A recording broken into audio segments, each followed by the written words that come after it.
പിറന്ന മണ്ണിന് വേണ്ടിയുള്ള പോരാട്ടത്തിന്റെ പേരിൽ 24-ാം വയസ്സിൽ ഈ ഇൻക്വിലാബിന്റെ ഈരടികളോടെ മരണം വിളിക്കുക ഭഗത് സിംഗിന്റെ ഇന്ത്യ. തൂലിക പടവാളാക്കിയതിന്റെ പേരിൽ മരണം വിധിച്ചപ്പോൾ തക്ബീർ ധ്വനികളോടെ കഴുമരത്തിൽ തൂങ്ങിയാടിയ അഷ്ഫാഖുള്ള ഖാന്റെ ഇന്ത്യ. വെള്ളക്കാരൻ നീട്ടിയ സുഖലോലുപതിയുടെ വാഗ്ദാനങ്ങൾ വലിച്ചെറിഞ്ഞ് അർദ്ധനഗ്നനായി ഫക്കീറിനെ പോലെ അലഞ്ഞ് ഒടുവിൽ സ്വന്തം രാജ്യത്തിന്റെ ഒരു വർഗീയ ഭ്രാന്തന്റെ വെടിയുണ്ടകളേറ്റ് പിടഞ്ഞു വീണ ആ ബാപ്പുവിന്റെ ഇന്ത്യ. ഇന്ത്യക്കാരന്റെ ചിതറിത്തെറിച്ച ചോരത്തുള്ളികൾക്ക് ലണ്ടനിൽ ചെന്ന് മൈക്കിൾ ഉഡ്ഡേരുടെ നെഞ്ചത്ത് വെടിയുതിർത്ത് പകരം ചോദിച്ച ഉദ്ധം സിംഗിന്റെ ഇന്ത്യ. സ്വാതന്ത്ര്യത്തിന് വേണ്ടിയുള്ള വാക്പോരിൽ ചോര തുപ്പിയ മൗലാന മുഹമ്മദ് അലി ജൗഹറിന്റെ ഇന്ത്യ.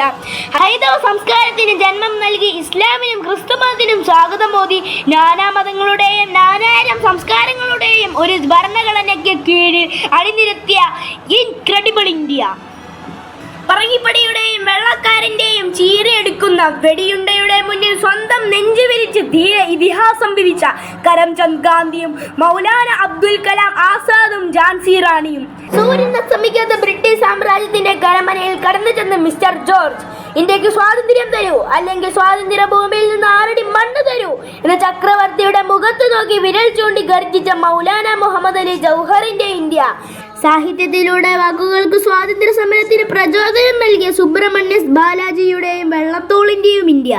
ജാതിമത വർണ്ണ വർഗ മതിൽക്കെട്ടുകൾ തകർത്തെറിഞ്ഞ് നമുക്കൊരുമിക്കാം.